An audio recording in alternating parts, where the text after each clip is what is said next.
A very good evening to all our viewers and welcome to this Sunday's edition of Primetime News, coming to you live from our Newsfirst studios in Colombo. I'm Arundhati Mudanaka, together with our interpreter this evening, Brian De Cruz. Let's start off with a look at the stories making headlines this evening. The only hope of the Catholic community is to find out who is responsible for the April 21st attacks. Cardinal speaks during Black Sunday protests. Legal action will be filed against 32 people responsible for the attacks. An assurance from the Minister of Public Security. First batch of vaccines under the COVAX facility reaches Sri Lanka. India's Serum Institute informs Sri Lanka on issues in providing 1 million vaccines in time. Was the Indian government aware that the West Container Terminal was handed over to the Adani Group? While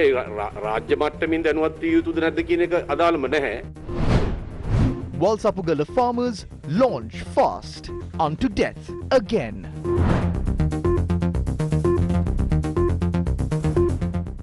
Now the story is in detail. Many Catholic devotees across Sri Lanka staged a silent protest today demanding for justice to be served to the victims of the April 21st attacks. The Archbishop's diocese had declared today as Black Sunday.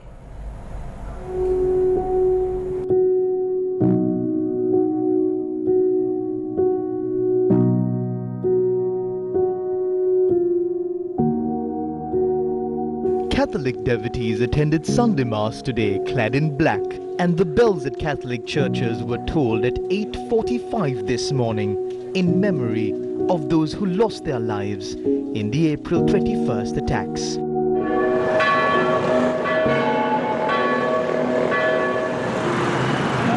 Archbishop of Colombo, His Eminence Malcolm Cardinal Ranjit, visited the Kochikade shrine in Colombo and joined in the Black Sunday protest. Venerable Theras from the National Bhikkhu Front also joined in the Black Sunday protests, alongside many Catholic devotees across the island.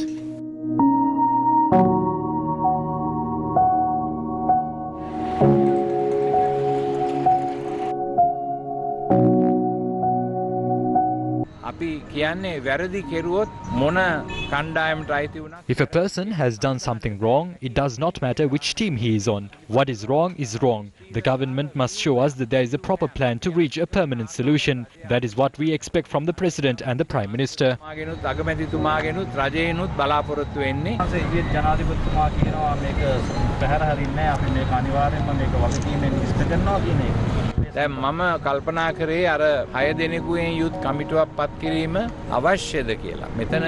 I was wondering whether the appointment of that 6-member committee was necessary. What is required here is for the President to do what he must do quickly, in a practical manner, and not merely appoint more committees. There are law enforcement agencies like the CID, the TID and the SIS. You have the intelligence services.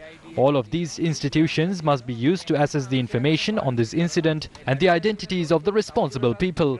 We hope that the President will instruct the officials to frame charges against those responsible for the attack as soon as possible.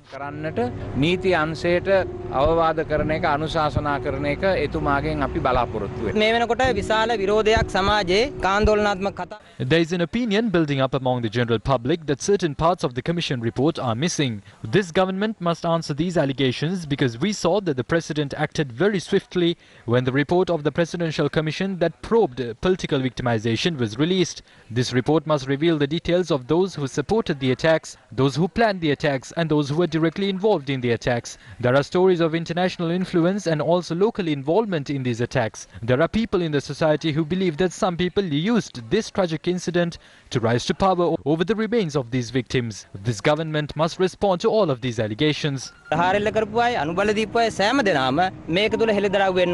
The attack at the Katuapitia Church in Negombo was one of the most devastating in the string of bombings on the 21st of April 2019. This is how Black Sunday protesters staged their silent protest opposite the Katuapitia Church.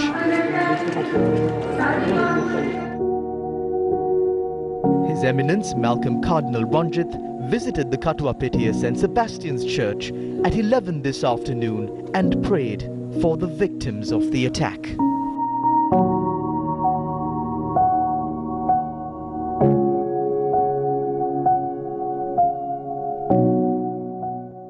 Devotees in several churches clad in black participated in the silent protest dubbed as Black Sunday by the Archbishop of Colombo, demanding justice over the 2019 April 21st attacks.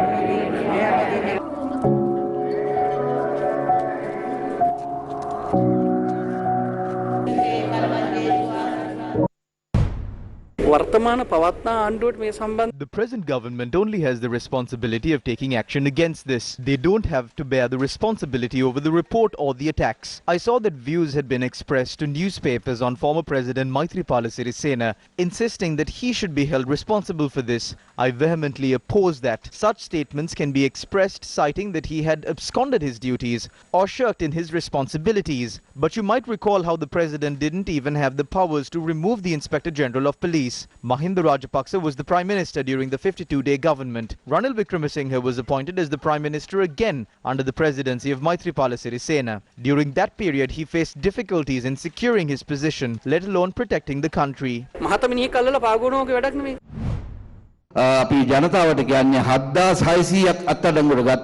Today has been declared as Black Sunday.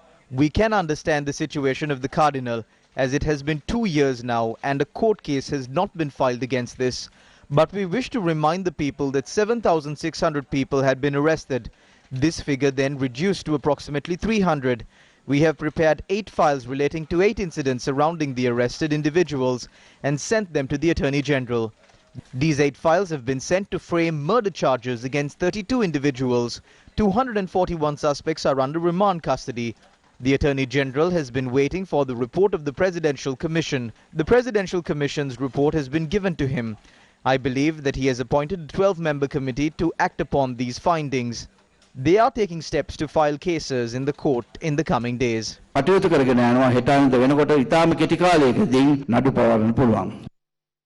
Also in headline-making stories, Sri Lanka received its first batch of COVID-19 vaccines under the World Health Organization's COVAX facility today.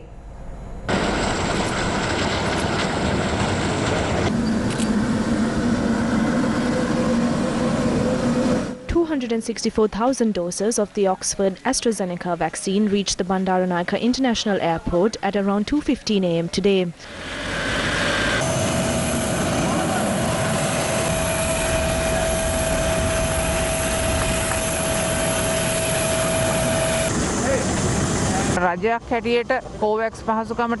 The government wishes to thank the COVAX facility, the World Health Organization, the Gavi Alliance and the UNICEF. We will begin administering the vaccines from Monday for individuals above the age of 60.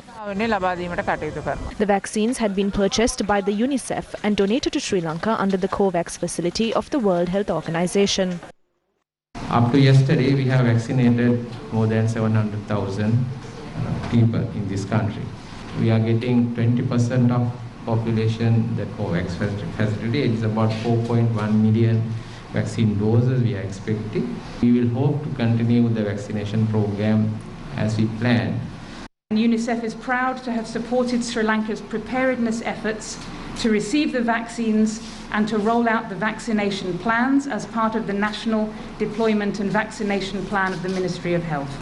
UNICEF has also helped to ensure that the immunisation supply chain management system, including the cold chain, is in place and ready to receive, store and roll out the COVID-19 vaccine, even to the most difficult to reach communities. Last week, the government announced that the Indian High Commission in Colombo had approved a proposal to develop the Colombo port's West Container Terminal under a joint venture with India's Adani Group. But the spokesperson for the Indian External Affairs Ministry refuted such claims, citing that the Sri Lankan government's remarks were factually inaccurate. Who is speaking the truth? Is it India or Sri Lanka?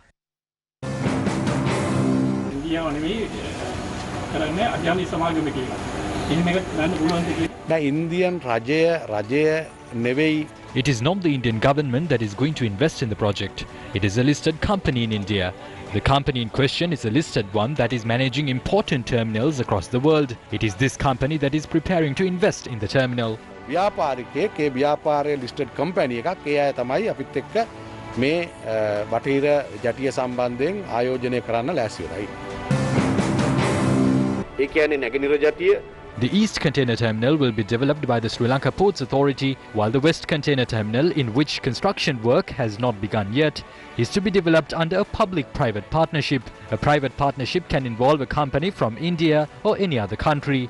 නමුත් ඒ සමාගම පෞද්ගලික වුණාට එමතුමා මේ රජයක් සහභාගී විය යුතුනේ ඒ රජය හරහා දැනුවත් වීමෙන් නේද මේ කල යුත්තේ. ඒ රාජ්‍ය මට්ටමින් දැනුවත් විය යුතුද නැද්ද කියන එක අදාළම නැහැ. සමාගමක් එක්කනේ කොහොමද ගනුදෙනු කරන්නේ. ඒක රාජ්‍ය සමාගමක් වෙන්න පුළුවන්. එහෙම නැත්නම් යම්කිසි රටක පෞද්ගලික අංශයේ සමාගමක් වෙන්න පුළුවන්. නැගිනීර පර්යන්තය. It was the Indian government that nominated the Adani Group for the East Container Terminal project. The government has decided to give the West Container Terminal instead of the East Container Terminal to the company nominated by the Indian government. Who? Local media reported that India's Serum Institute has informed the State Pharmaceutical Corporation that it would be unable to send 1 million doses of the Covishield vaccine to Sri Lanka. However, when contacted by Newsfirst, the State Pharmaceutical Corporation said that a general communique had been sent out to all countries by the Serum Institute, noting that there could be possible delays in providing the vaccine. A report published on local media cited a letter addressed to the State Pharmaceutical Corporation in which the Serum Institute is quoted to have said that a recent fire at its facility had caused obstacles to expand its monthly output. However, the State Pharmaceutical Corporation said that while a common communique had been sent out by the Serum Institute to all countries, it is unlikely that the batch of vaccines ordered by Sri Lanka will be delayed. The SPC noted that the communique sent by the Serum Institute said that the supply schedules of the vaccine could be rescheduled. According to the SPC, the communique noted that the Serum Institute would support requests for cancellation and refund of the advances paid. However, the SPC said that they do not expect any delays in the batch of vaccines ordered by Sri Lanka reaching the island on time. India's Serum Institute has been manufacturing the Oxford AstraZeneca vaccine under the brand name Covishield, of which 500,000 doses were received by Sri Lanka last month. Sri Lanka has paid around $5.25 a dose for 1.5 million doses, of which the balance 1 million doses were expected to be received by mid-March and April. The Sinhala movement has expressed its views on the influence exerted by India and China on Sri Lanka. On one hand, the West Container Terminal of the Colombo port has been handed over to India instead of the East Container Terminal. On the other hand, the Sri Lanka Bharatiya Janata Party, which is the arm of an Indian political party, has been established in the north. These incidents portray a political conspiracy that is taking place on an international level. China has been dishing out massive loans to our country and are implementing their political agenda in the country. Therefore, we know that China played an important role in forming the Sri Lanka Podujana Peramuna. That's why the Sri Lanka Podujana Peramuna even had to use the symbol of China. Lotus Towers and the Nelumpokuna Theatre have been built along with several other countries using Chinese funds. On the other hand, China offers loans and claims it back with interest. In addition to this, they are spinning a political web during the process. Therefore, China has been exercising its control through the Sri Lanka Podujana Peramuna, while India is now attempting to do the same through the Bharatiya Janata Party. We saw that when India had published diplomatic statements on the West Container Terminal of the Colombo port, they said that the Sri Lankan government had maintained direct links with the India's Adani Group. They are trying to rescue themselves. Therefore, the Adani Group is a powerful arm of Modi. They fulfill the contracts of Modi in many parts of the world. The April 21st attacks was a result of this massive power struggle.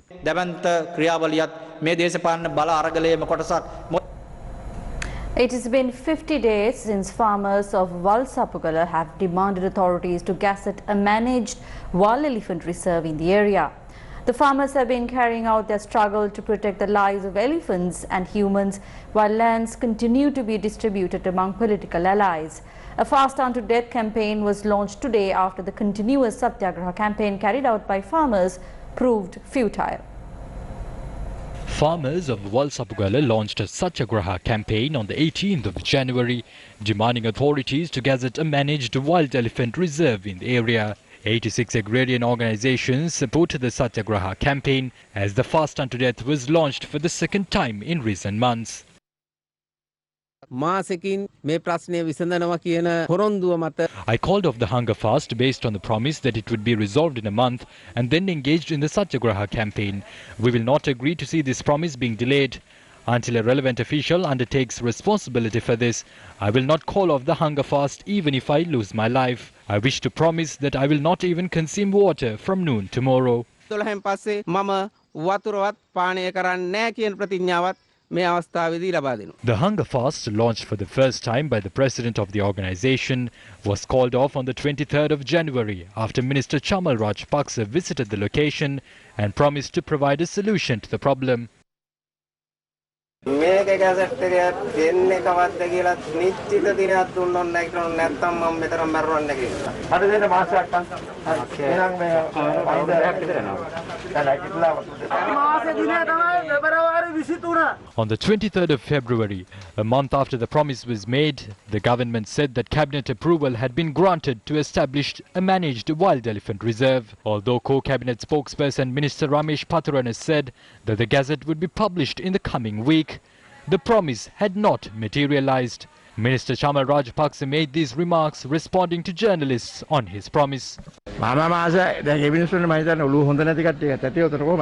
asked for a month. A certain group might not be in their right mind. We asked for a month. I clearly stated that we would require a month to put this before cabinet. After receiving cabinet approval, it must be sent to the legal draftsman's department.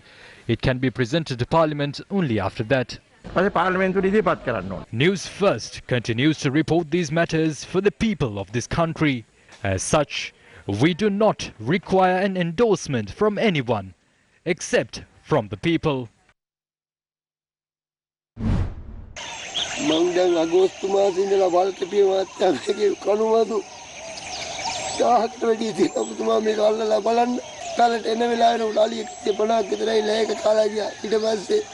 कुरक्का से रोतरा हमारा कपूरला तिब्बा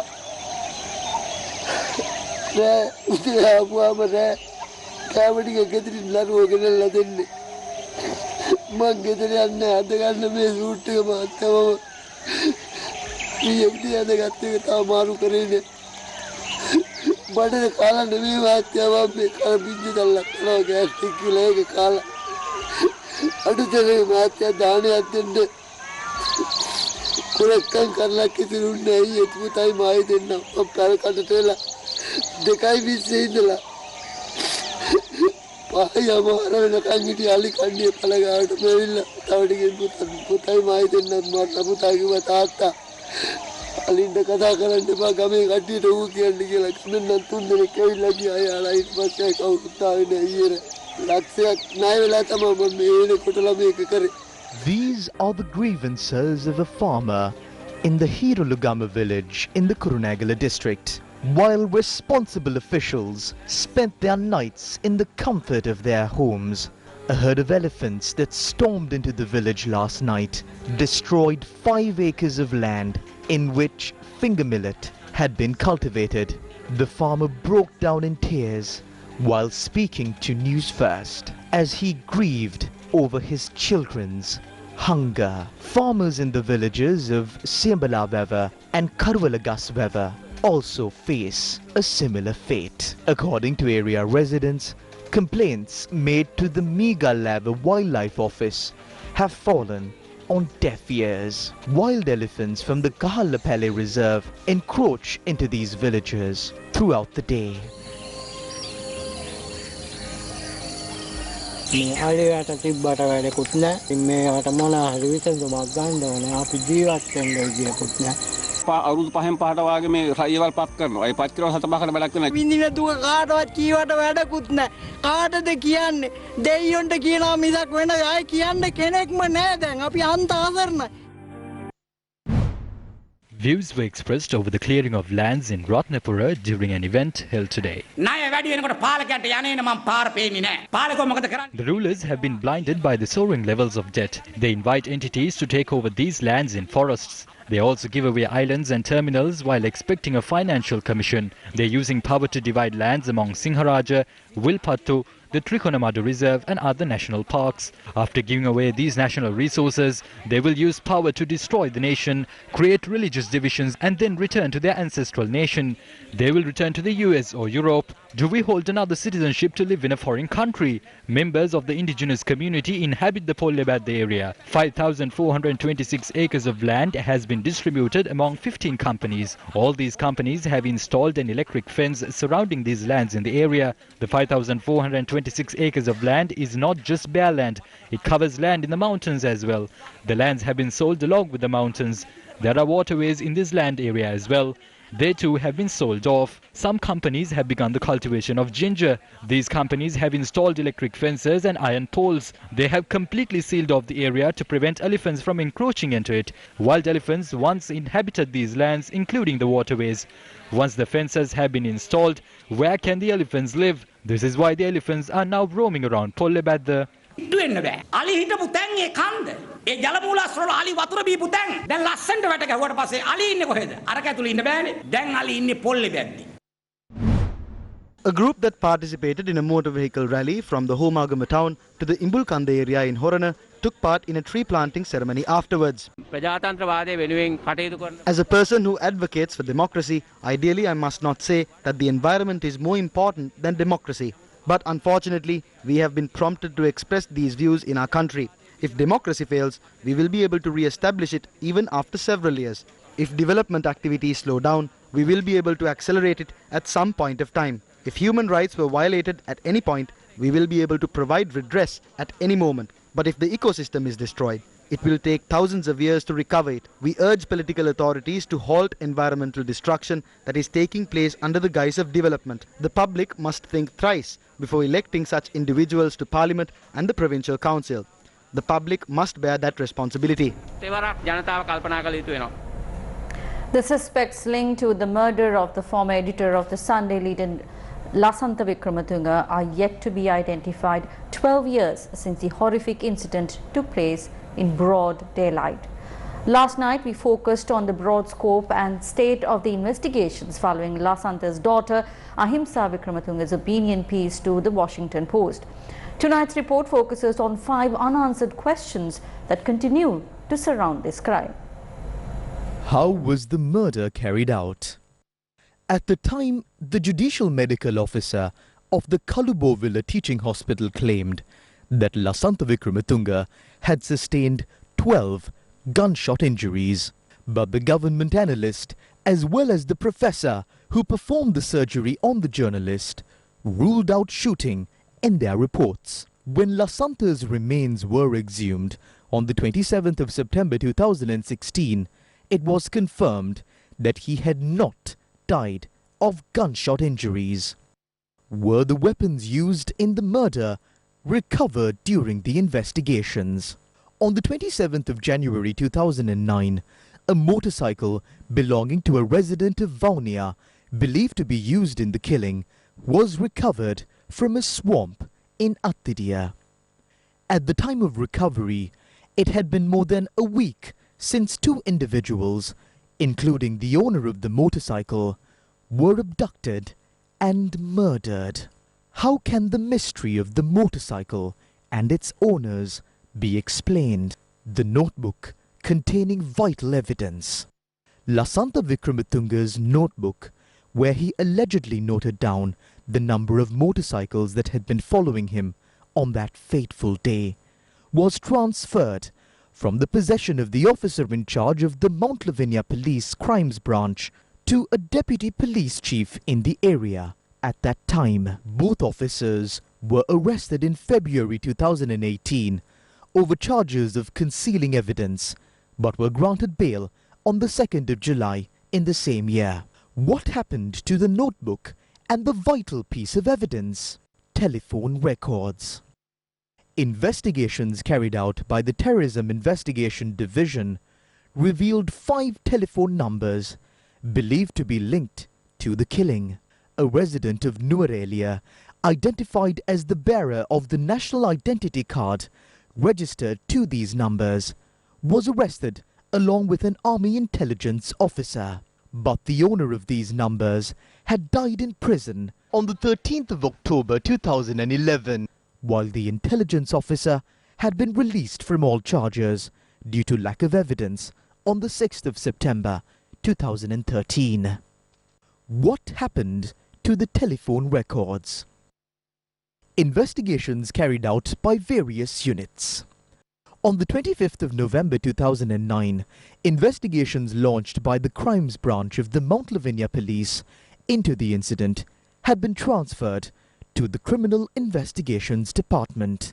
These investigations were passed on to the Terrorism Investigation Division following the presidential election in 2010. The officer in charge of the Terrorism Investigation Division is now serving as its director. In 2015, the task of carrying out the investigations, which bore no result, had been entrusted with the Criminal Investigations Department.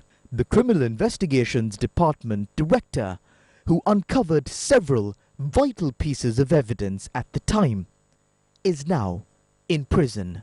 Assistant Police Superintendent Sisira Tisera, who was also part of the investigations, had been given a transfer, while Police Inspector Nishanta De Silva had fled the country. Why were there so many changes to the investigative team? In addition to being the editor of the Sunday Leader, Lasantha Vikramatunga was a member of the MTV-MBC News First media network and a trusted colleague. 12 years have passed since his murder. His daughter Ahimsa recently put down her anguish in an opinion piece published in the Washington Post. The truth can at times be hidden, blocked or suppressed. It can be even twisted, but just like the sun rises each morning and dispels the darkness, so will the truth rise with absolute certainty and expose lies and deceit. There is no escape from the truth. The COVID-19 death toll in Sri Lanka passed 500 today after the Director General of Health Services confirmed 5 COVID-19 deaths today. Accordingly, the total number of deaths due to COVID-19 infection in Sri Lanka is 502.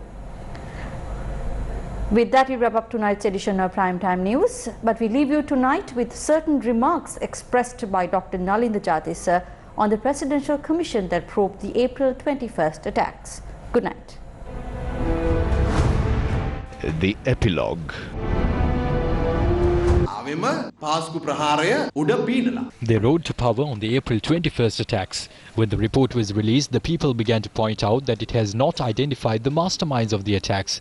There is no point in insisting that they did not appoint the commission. Maithripala Sirisena published a gazette declaring the term of the commission as 6 months. Gotabaya Rajapaksa then issued a gazette extending the term of the commission. If they were not happy with it, they shouldn't have done that. On the 20th of September last year, another gazette had been published. A gazette was also published on the 20th of December, extending the term of the commission until the 31st of January. Therefore, Gotabaya Rajapaksa seems to have published the most number of gazettes.